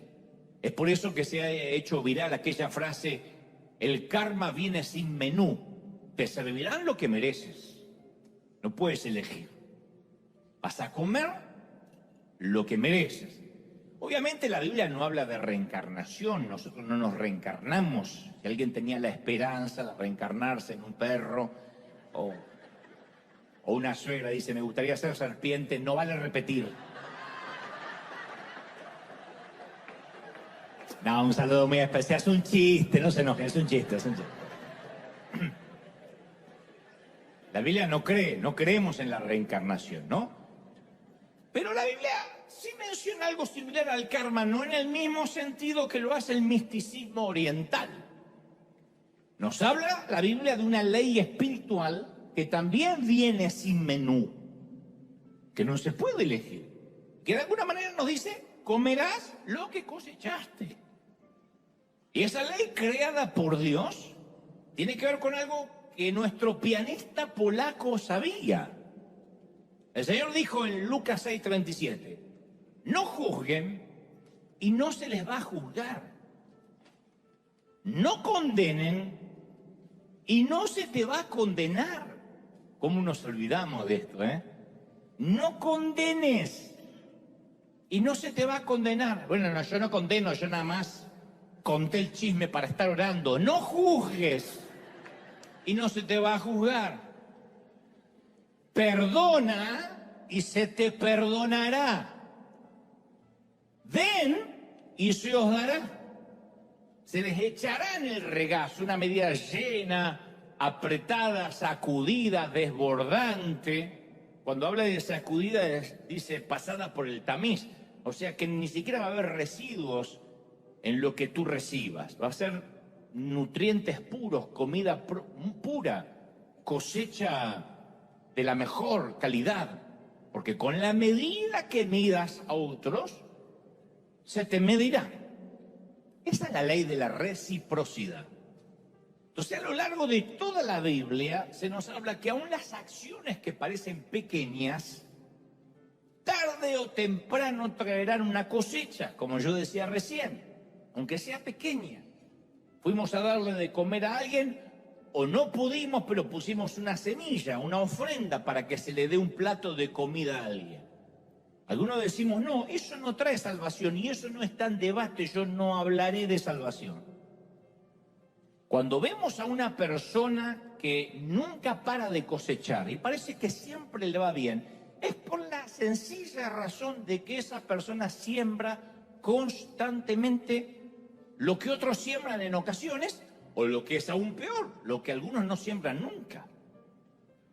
Entonces, el músico que practica sus escalas todos los días, como este músico polaco, este pianista que te comenté al inicio, va a cosechar ser un profesional de gran envergadura, de gran nivel. El que toca de tanto en tanto no está mal, pero va a estar condenado a ser un aficionado, va a ser siempre un simple amateur. No va a ser otra cosa porque no hay práctica de escalas. Y esto es en todos los órdenes de la vida. Hay gente que tiene el hábito de ahorrar todos los días, aunque sea un par de monedas en la alcancía. Los centavitos, los ahorra. Otros ahorran algo si es que les sobra, y como nunca les sobra, no ahorran nunca. Y llega el día en que este último, el que no ahorra nunca, mira al primero y le preguntas, ¿cómo es que hizo para ahorrar tanto dinero? Y dice, qué suerte la de este tipo que pudo ahorrar tanto, ¿ves? Yo tengo el karma de no poder ahorrar. No, tu abuela, ni aquel tuvo suerte, ni este tiene un karma. Es el resultado de la constancia de la pequeña siembra. Algunos toman conciencia que deben comer saludablemente todos los días, especialmente en estos tiempos donde hay tanta información. Cuando nosotros nos criamos, los de mi generación, mamá decía, come que esto tiene mucho hierro. Lo único que le interesaba era el hierro. No sé dónde sacaron esa información, pero parecía que estaban criando Robocop, porque lo único que querían era que comamos hierro. Home Depot éramos por dentro. Pero hoy hay tanta información de la salubridad de los alimentos que sabemos que eso depende de nuestra calidad de vida, nuestra largura de día, nuestra longevidad. Otros hacen de cada comida la última cena de sus vidas, como que mañana lo van a ejecutar con la inyección letal. Y llega el día en que estos últimos observan a los primeros y dicen, pero qué suerte que tienen esto de estar delgados. ¡Qué suerte! ¡Qué genética! ¡Qué genética! Yo engordo con mirar la foto de una hamburguesa. ¡No! Ni el otro tuvo suerte, ni engordaste mirando. La Biblia nos narra acerca del profeta Daniel, que Dios le dio un favor increíble, asombroso, y lo usó de una manera extraordinaria. Una nación entera cambió debido a la actitud de Daniel. ¿Sería la suerte? No, las escrituras cuentan el secreto. Entre otras cosas, Daniel oraba a Dios 3 veces al día. Leemos esto y pensamos, bueno, pues yo también oro. Bueno, no siempre. Bueno, tal vez no 3 veces al día. Bueno, ahora que lo pienso, tal vez no todos los días. Bueno, a veces no todos los meses. Bueno, a veces no oro. La pregunta es, ¿qué podría hacer Dios con nuestra vida si oráramos 3 veces al día? Entonces nosotros algunos oramos de tanto en tanto. Daniel oraba constantemente, sembraba, practicaba sus escalas todos los días. Entonces las personas efectivas, o exitosas si se quiere, hacen de manera constante lo que otras personas hacen de manera ocasional o lo que es peor, no hacen nunca. Y como dijimos alguna vez, quienes llegan a ser grandes en algo le dedican al menos 10.000 horas de vuelo. No hay otra forma, no es suerte, es constancia, es disciplina, es siembra. En los tiempos bíblicos la gente vivía en una sociedad agrícola. Cada vez que la Biblia habla de la siembra y la cosecha era porque era una sociedad agrícola, que entendían esas metáforas de manera rápida, sencilla. No existían los locales de comida rápida. La comida tenía que ser cultivada un ingrediente a la vez. De hecho, toda la comida de Israel, por ejemplo, se basaba en la agricultura. Y por eso Pablo escribió en Gálatas 6:7 y dice, no se dejen engañar. De Dios nadie se burla. ¡Qué duro! De Dios nadie se burla. No te dejes engañar. Todo lo que el hombre siembre, eso también segará, cosechará. Porque el que siembra para su propia carne, dice el apóstol, va a cosechar corrupción. El que siembra para el espíritu, del espíritu va a cosechar vida eterna. Y después agrega, no nos cansemos de hacer el bien. Porque a su tiempo, si no nos cansamos, si no nos frustramos, cosecharemos. Y Pablo dice, no te dejes engañar, de Dios nadie se burla. Así arranca la carta. Entonces podemos embaucar a la gente, pero nunca vamos a poder timar a Dios. Cosecharemos lo que sembramos. Lo que consigamos en la vida, gente, van a ser nuestros propios aportes, lo que aportemos. Lo que no aportemos no lo podemos cosechar. Nuestra cosecha se va a basar en las decisiones que tomemos, los hábitos que comencemos y los hábitos que abandonemos. Lo que hagamos, lo que digamos sí, lo que digamos no, hoy es la cosecha de mañana. Es una ley natural, espiritual, que funciona para el ateo, para el católico, el mormón, el testigo de Jehová, el evangélico pentecostal, el evangélico recalcitrante, funciona para todos.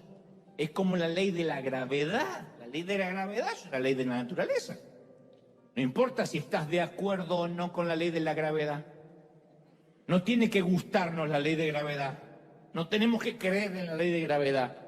Podemos orar, confesar, decretar que si nos tiramos del edificio no nos vamos a caer, nos vamos a abrir la cabeza. Nos vamos a dar un trancazo. ¿Por qué? Porque la ley de gravedad funciona. Nadie flota, a menos que estés en el espacio. Dentro de la atmósfera terrestre, la ley de gravedad funciona para todo el mundo. Y Dios dice, y hay otra ley natural, de la cual ya no tiene que meter mano Dios. Dios no tiene que meter su mano para que la ley de la gravedad funcione o no, ya funciona.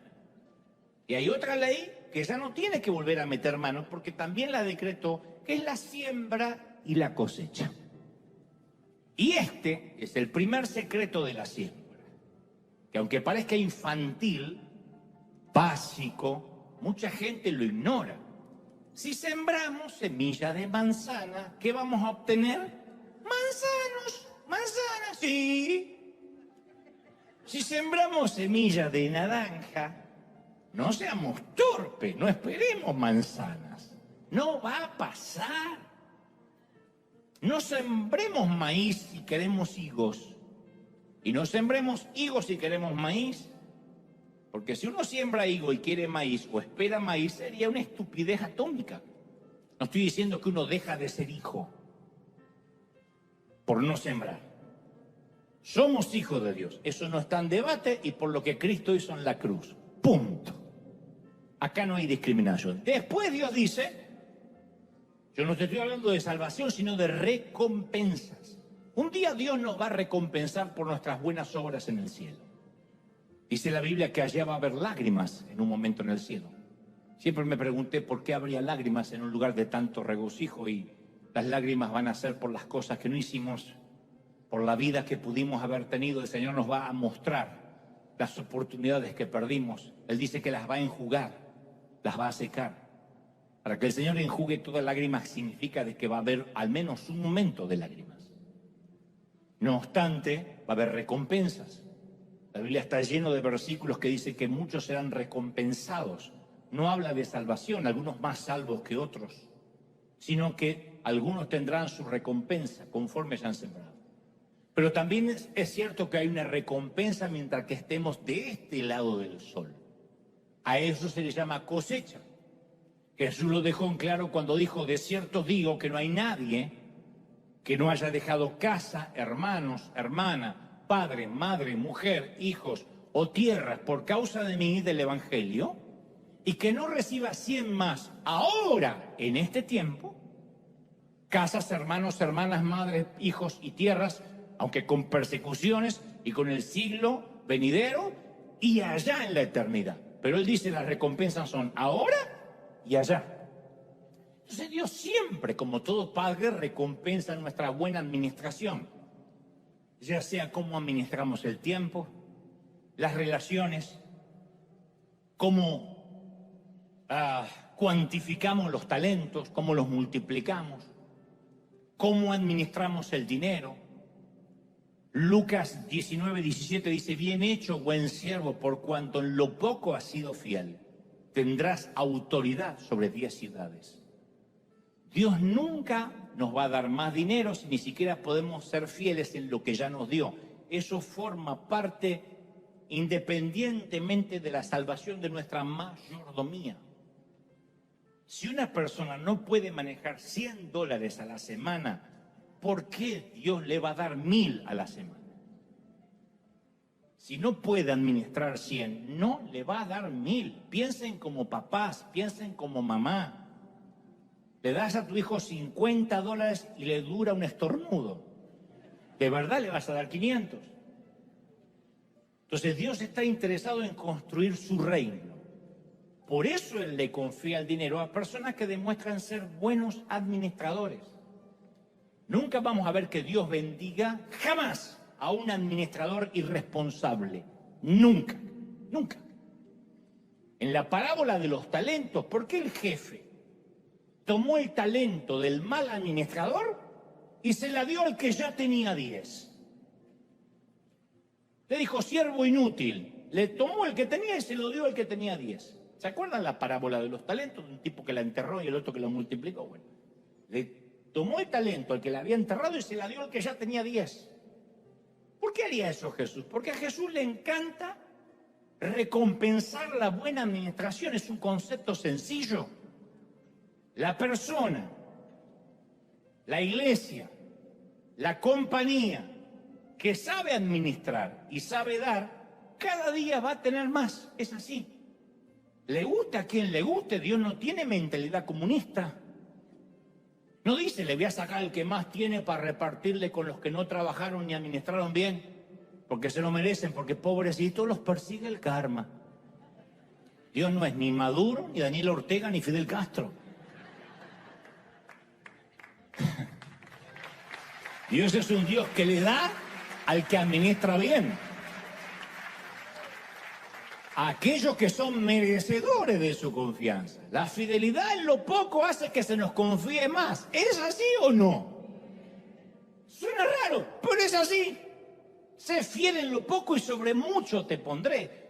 Entonces, en estos años yo he aprendido que todo aquello que una persona recibe sin haber trabajado para obtenerlo, sin haberlo administrado, por consecuencia, es porque otra persona trabajó para eso. Y la persona que recibe algo sin trabajarlo, no lo valora. Cuando hacemos las conferencias y la gente paga, todo el mundo está, antes de que yo salga al stage, están todos ahí, todo el mundo, porque pagaron un boleto. Y todo el mundo presta atención, nadie orina, nadie se levanta, nadie bosteza. Con lo que le salió el boleto. Si hay alguien bostezando, le regalaron el boleto. El otro vino hasta dormido, así. Bien dormido, digo, no dormido ahí, bien dormido. Porque le costó. Lo que no cuesta, porque alguien lo pagó. No hay nada gratis. Ni siquiera los gobiernos le dan nada a nadie si primero no se lo quitan a otra persona. A través de impuestos, lo que sea. Y cuando la mitad de las personas llegan a la conclusión que no tienen que trabajar porque la otra mitad está obligada a hacerse cargo de ellas, hay un montón de países que dicen que la otra mitad del país me mantenga. Y cuando la mitad que sí trabaja se convence que no vale la pena trabajar porque alguien les va a quitar lo que logró, es el fin de cualquier república. No se puede multiplicar la riqueza dividiéndola. Y lo que no funciona para una nación, mucho menos para la vida espiritual y para la vida financiera.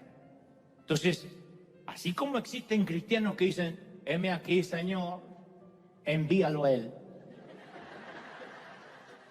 Hay otros que dicen, si yo fuera rico, sería generoso y le daría a los demás. Una vez te conté que alguien me dijo, ayúdame a orar por una herencia que estoy por cobrar. Me dijo, Dante, son 5 millones y prometí que si los cobro, 1 millón vienen para la iglesia.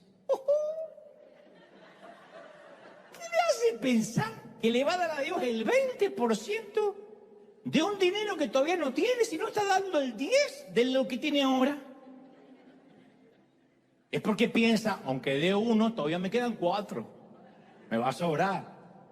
Pero el corazón de un buen administrador dice, con lo que tengo ahora mismo, yo voy a honrar a Dios. No voy a esperar la gran cosecha, con lo que tengo. Con lo que tengo voy a honrar ahora. Es lo que tengo y lo que voy a honrar. ¿Es así o no es así? Al principio. Pero no me puedo disculpar por enseñar esto. Porque no dice que los que creen seguirán a las señales. Dame una cosecha para que yo crea. Sino que las señales seguirán a los que creen. Acá sí el orden de los factores altera el producto. Y estas señales seguirán a los que creen, no que los que creen siguen señales.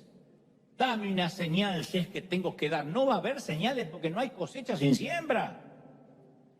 Y siempre cosechamos más de lo que sembramos para que podamos dar, no para que acumulemos.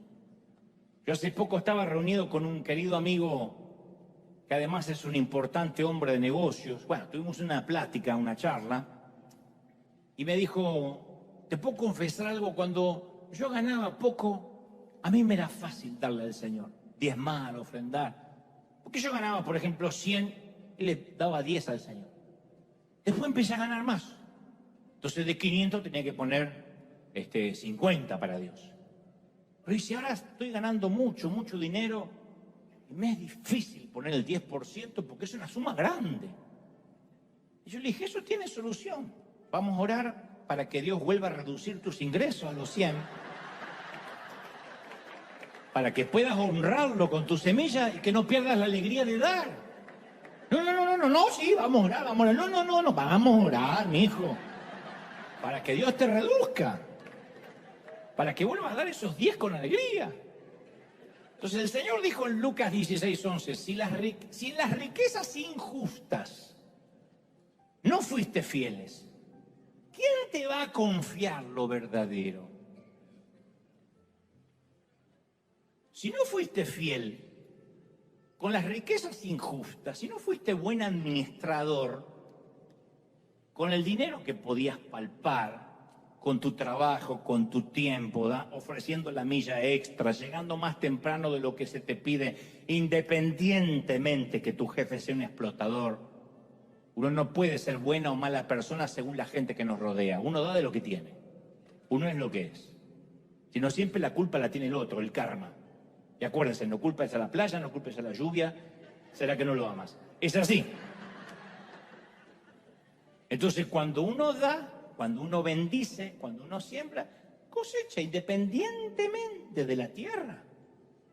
Esto muestra que Dios usa el dinero para probar nuestros corazones. El dinero prueba nuestra mayordomía, prueba nuestra confiabilidad. La prueba es cómo manejamos el dinero y el resultado de esa prueba determina si Dios puede encomendarnos las riquezas verdaderas o no. ¿Cuántos pastores que yo conozco son amigos míos, pero como no menciono el nombre, mi mamá decía, se dice el pecado y no el pecador, eran un fracaso en su trabajo, malos empleados, se llevaban mal con todo el mundo, llegaban siempre tarde, y entonces un día sentía el llamado de ser pastor. como fue un inútil en todo, entonces voy a ponerme una iglesia. Y uno empieza a escarbar su pasado. ¿Y qué hacías antes? ¿Trabajabas? ¿Tus jefes, tus patrones te echaron de menos cuando dijiste sentía el llamado al pastorado? Porque fue lo que pasó con Nehemías. Nehemías le dice al rey Artajerjes, quiero ir a levantar los muros de mi nación. Y el rey le dice, ¿cuánto vas a tardar? Y Nehemías era copero del rey, el que le servía el vino, el que probaba la comida. Ese era el trabajo de Nehemías.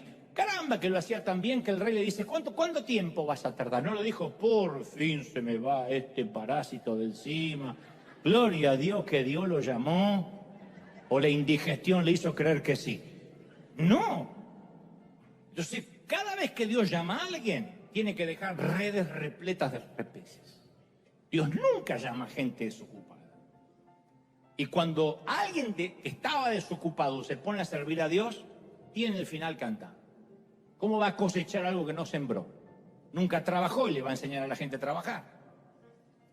Entonces, cuando uno ve gente que estaba inútil, que no conseguía empleo, que la echaron de todos lados y se puso de pastor, de apóstol, de profeta, es un futuro anunciado.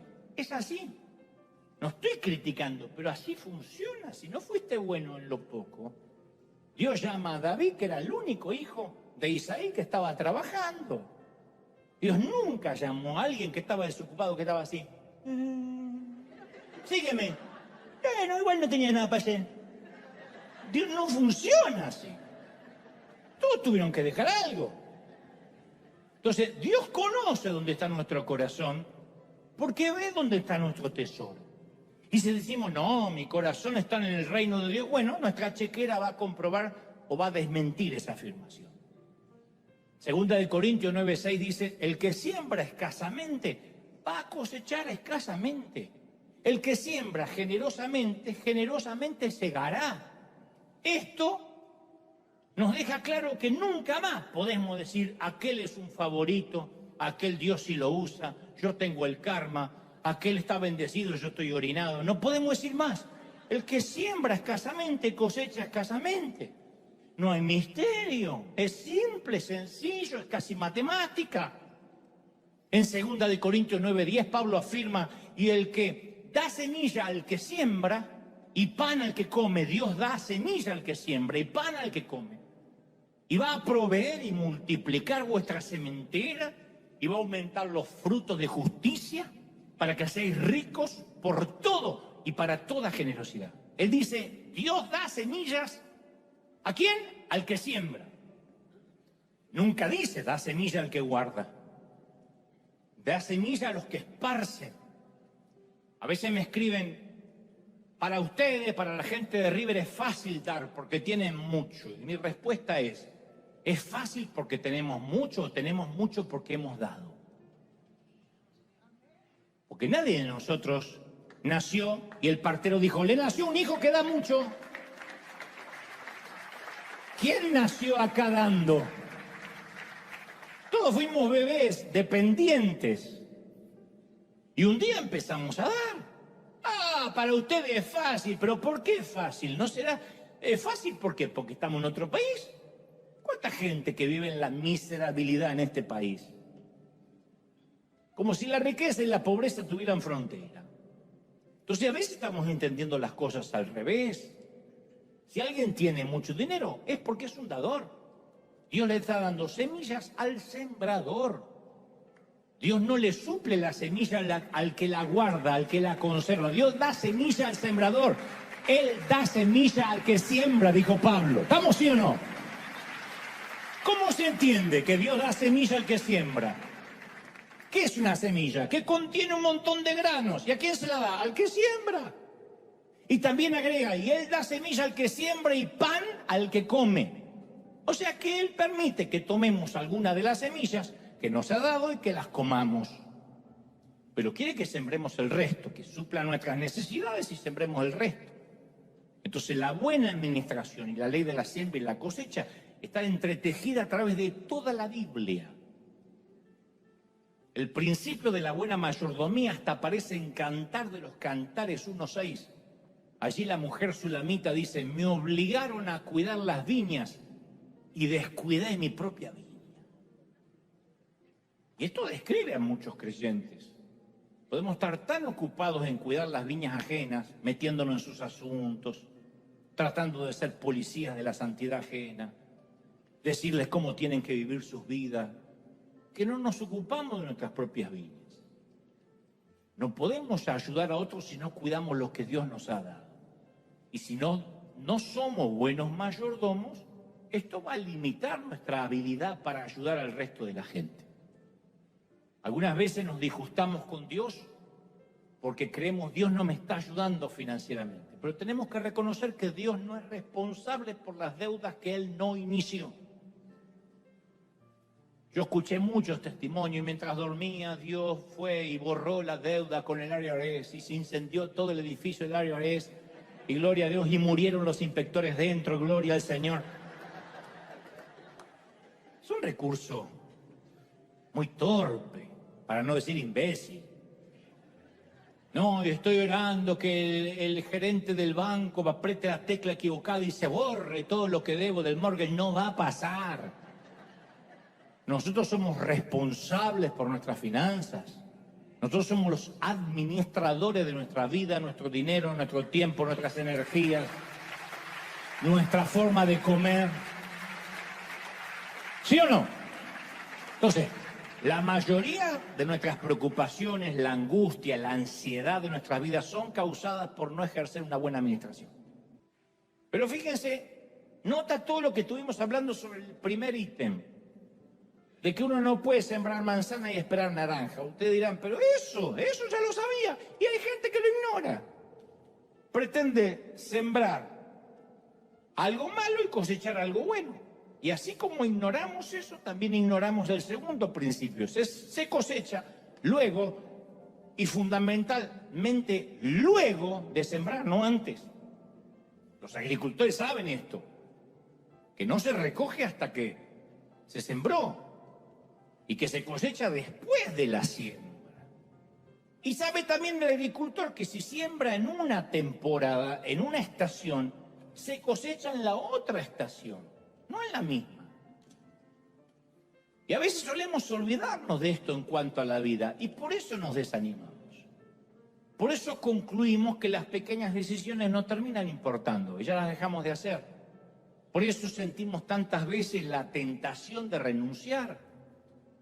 Queremos que nuestro hijo sea educado y hay una temporada en que vas a llevar meses repitiéndole lo mismo.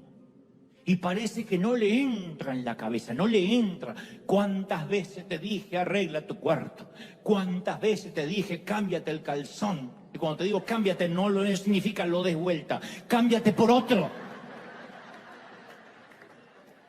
¿Qué decimos? No vale la pena.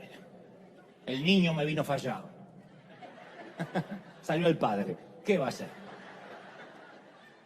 Otro dice, yo decidí perder peso. Fui 2 semanas seguidas al gimnasio. 2 semanas, no bajé 1 libra. Renuncio. Lo mío no es sobrepeso. Yo tomo mucho agua, así que no estoy gorda, estoy inundada.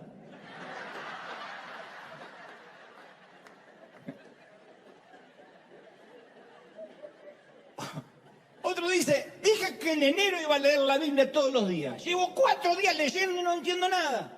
Yo no nací para leer, no nací para leer. No soy bueno para leer. No renuncies. Sigue educando a tu hijo. Sigue yendo al gimnasio. Sigue leyendo la Biblia. La cosecha va a venir en otra temporada, no en esta estación. Eso funciona con los estudios, con el trabajo, ¿o no? Gálatas 6:9 dice, así que no nos cansemos de hacer el bien. A su debido tiempo cosecharemos numerosas bendiciones. Sí que, si no nos damos por vencidos, si no, no vamos a cosechar. Yo sé que es fácil cansarse de hacer el bien. Cansa, porque uno siembra, y dice, ¿cuándo yo voy a cosechar? Pero estamos en una temporada de siembra y si no nos rendimos, un día nos vamos a despertar en una nueva temporada de cosecha. A veces alguien me dice, Dios me habló que tengo que ponerme una iglesia. Eso aparece mucho, por todos lados, por las redes. Y Dios me dijo que vamos a hacer multitudes. Yo solo de preguntarle, ¿estás consciente que vas a tener una temporada larga de sembrar sin ver nada, al menos por 10 años? Vas a estar ahí como piloto de tormenta, viendo solo tierra removida, que todavía no da ningún fruto. A esta temporada se la conoce como el Valle de la Decepción. Pero la gente quiere salir y cosechar ya. Uy, yo quiero eso. Miran a un cantante y dicen, yo quiero ser como Luis Miguel. Yo sí quiero ser como Luis Miguel. Pero no saben que el chamaco vive cantando desde los 8 años. Y que no tuvo vida. Y que el padre decía, vamos, Mickey, canta Mickey, vamos, Mickey, vamos, canta, Mickey, canta, que Mickey, vamos, Mickey. Y a como sea. Entonces cuando uno lo ve dice, ay no, se enamora del modelo terminado. Yo quiero una iglesia así, con multitudes. Y todo lo que hubo que pasar. Entonces cuando uno termina de sembrar, ¿qué nos resta? Esperar. Y llega el día en que nos despertamos y nuestro hijo comienza a traernos satisfacciones y nos empieza a llenar de orgullo. Pero no fue en la misma temporada donde mamá sembraste y sembraste sin ver nada. Un día nos damos cuenta, abrimos el closet y el pantalón de la esperanza que colgaba en tu ropero te vuelve a entrar. ¿No es maravilloso? Por eso, era un pantalón que pedía a gritos, ¡tónenme! ¡Llévenme! ¡Conviértame en el ejército de salvación! Pero no, lo dejabas ahí y un día... Antes no te entraba un brazo y ahora estás entrando. Un día la Biblia parece cobrar vida. Y se nos pasa una hora leyendo varios capítulos y el Espíritu Santo te empieza a hablar y dice, léelo otra vez. Y lo que no tenía sentido los primeros días del año empieza a ser parte de tu dinámica de vida. Y entonces va a aparecer gente que te va a decir, ay, qué suerte que tiene. No, obviamente Dios tiene favoritos. A mí me sigue el karma. No culpes al karma, no culpes a la lluvia, no culpes a la playa.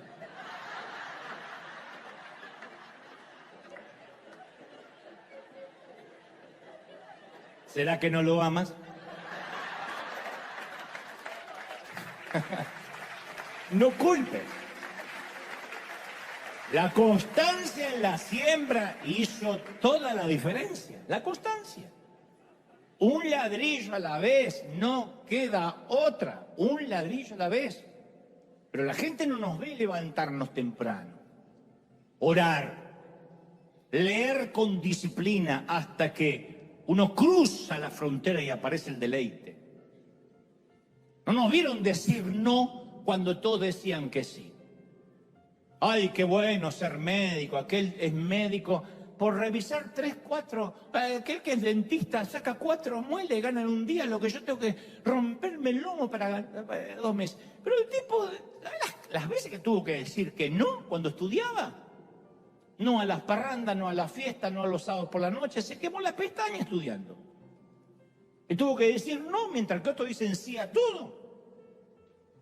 Entonces después cosecha el fruto de su esfuerzo, de su trabajo, y el otro que primero gastó antes de celebrar, obviamente va a pagar una cosecha escuálida, frágil, paupérrima. Entonces todo se trata de entrenar, de sudar, de contener la lengua, de no hablar, de practicar las escalas, de no defenderse. Este no es un tiempo para defenderme, es un tiempo para callarme, a su tiempo voy a cosechar. Esto de cosechar solo luego de sembrar parece una tontería, pero no vas a creer la cantidad de gente que piensa, yo algún día cuando tenga más dinero, ya le dije a Dios, yo voy a ser un gran dador. No va a pasar nunca. Nunca va a tener más dinero, nunca. Te lo estoy profetizando ya, hijo. Nunca. Cuando tenga más voy a ser dador. Nunca vamos a cosechar antes de sembrar. Va contra la ley. Es como decir, yo cuando me tire un edificio y flote, entonces voy a confiar en Dios. No va a pasar. Porque este orden de la ley de la siembra y la cosecha ha sido establecido desde el principio del mundo. Jesús lo afirmó en Marcos 4:26 cuando dijo, así es el reino de Dios.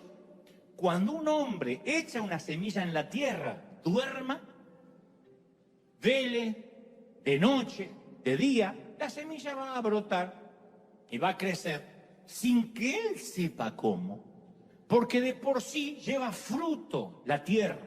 Primero hierba, luego espiga, después grano, lleno en la espiga, y cuando el fruto está maduro, dijo Jesús, se mete la hoz porque la siega ha llegado. Él dice, tú siembras y después te vas, ya sea a velar, a estar despierto, a dormir. Nada va a acelerar el proceso del fruto, nada va a hacer que crezca más rápido, que crezca menos, va a tener su tiempo. Imaginemos a un agricultor diciendo, yo todavía no siembro nada, porque no tengo, pero apenas tengo una linda cosecha, ahí sí, prometo ser un sembrador en serio. Es absurdo. Sin embargo, un montón de gente dice, si Dios me ayuda a cerrar este negocio, le prometí a Dios darle a la iglesia. No va a pasar. Porque es querer una cosecha sin siembra. No ocurre ni con el inconverso más ateo. El que no trabaja, que no coma.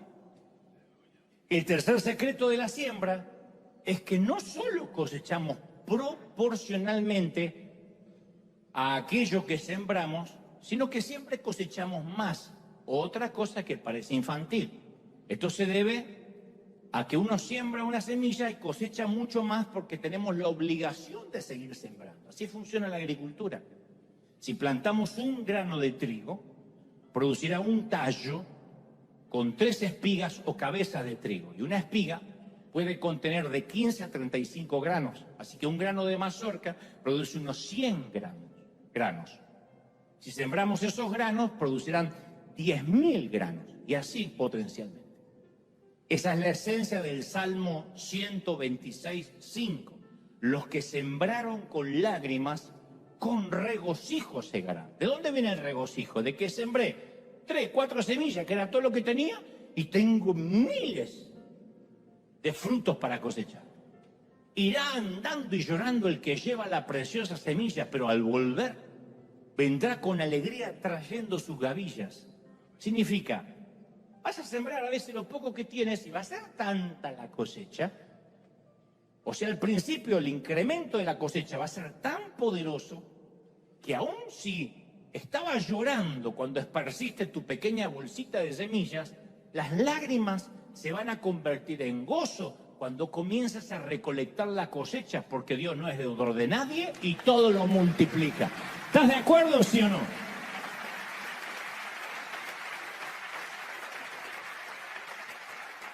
La mayoría de la ansiedad, de las angustias, por no haber administrado bien algo. Entonces Dios desea bendecirnos para que seamos una fuente de bendición. ¿Queremos ser fuente de bendición, sí o no? Eso es lo que le dijo Abraham en Génesis 12:2. Haré de ti una nación grande y te bendeciré y haré famoso tu nombre y serás una bendición. Dios no tiene problema con la fama. Él lo que no comparte es la gloria. Pero él no quiere que lo pongamos en los carteles gigantescos porque Él ya estuvo en esta tierra y dijo, ustedes son las cartas leídas y ustedes me seréis testigos en Jerusalén, en Judea y hasta lo último de la tierra. ¿Estamos de acuerdo, sí o no? Entonces, Dios está muy interesado en que podamos ser canales y no hay que orar por eso, canales de bendición, no hay que orar para eso. A veces pensamos, hay que orar para que yo sea bendecido, no hay... Para prosperar no hay que orar. No hay tal cosa como recibe el espíritu de la prosperidad, recibe la unción de la multiplicación. No existe. Por lo menos no lo encuentro en toda la Biblia. Dice, siembra y cosecha, mijo. El Señor le hizo fácil. Lo difícil hubiese sido una semilla, produce una. Y después 2, producen 2. Una, trae miles. ¿Viste lo que es una manzana? La cantidad de granos que tiene dentro. Deja caer los granos de una manzana y son miles de plantas de manzana. Eso es la generosidad de Dios. Entonces, las personas a las que no les gusta sembrar, nada, ni tiempo, ni dedicación a leer la Biblia, ni dedicación a ir a un gimnasio. Bueno, no tengo para el gimnasio, caminar, todo el mundo puede caminar. Si no tienes impedimento físico, 15 minutos. Evitar los carbohidratos. Ustedes dirán, ¿y qué tiene que ver eso con lo espiritual? Y bueno, ese es el templo del espíritu. Se supone que lo tenemos que cuidar, ¿no? Somos cuerpo, alma y espíritu, hay que cuidarlo. Si uno lo cuida, o si no, hacemos con una mayoría. Culpamos la mala suerte, al gobierno de turno, al karma. Cuando la gente que culpa al otro ve que a alguien le va bien, dice, y bueno, tiene dinero, como me suelen decir a mí, porque predica el evangelio de la prosperidad. Satanás le da todo ese dinero. ¿De verdad es más fácil darle gloria al enemigo? Antes que pensar que el otro es bendecido porque se dedicó a bendecir toda la vida. Lucas 11:15 dice que Jesús liberó a endemoniados y la gente decía, lo hace en el nombre de Belcebú, en el nombre del príncipe de los demonios. Claro, como no conocían el poder de Dios, le asignaban el poder del diablo. Entonces los que siempre fueron tacaños, egoístas, con mente roedora, es lógico que cuando ven una gran cosecha ajena, se la asignen a Satanás. Deben pensar que en el fondo que si alguien es muy pícaro y listo, puede engañar a Dios 10, 20, 30 años y Satanás lo bendice por décadas. Si fuera así, hagámonos satanistas. Si Satanás bendice tanto tiempo, Satanás no bendice a nadie. Satanás es un timador, un engañador, un mentiroso. Y si alguien se mantiene en una cosecha y es bendecido y tiene permanencia, significa de que está cosechando una cosecha de una siembra que Dios le permitió tener. Dios bendice, pero el que nunca sembró no cree que Dios bendice. Es por eso que son los que quieren las cosas gratis. No es karma, no es buena o mala suerte, no es azar. Son 10.000 horas de practicar las mismas escalas musicales, como el músico polaco. La cosecha viene sin menú, no se puede elegir, comeremos lo que sembramos. Y como dijo el rey y filósofo Federico II a sus propios hijos, le dijo, princesas, príncipes, yo agrego, de River, ya va siendo hora que os comportéis a la altura de su Alteza Real y el reino al cual pertenecéis. Y por sobre todo, que seáis dignos del rey a quien vosotros servís. Y de otro modo, vuestra corona será tan solo un sombrero al que deje pasar la lluvia. Así que os ruego a partir de ahora, haceos de una bendita vez dignos del palacio, y de la corona y del rey al cual representa. Disciplina, siembra, 10.000 horas, siembra, cosecha. Dale un aplauso al Señor de señores y al Rey de reyes. ¡Aleluya!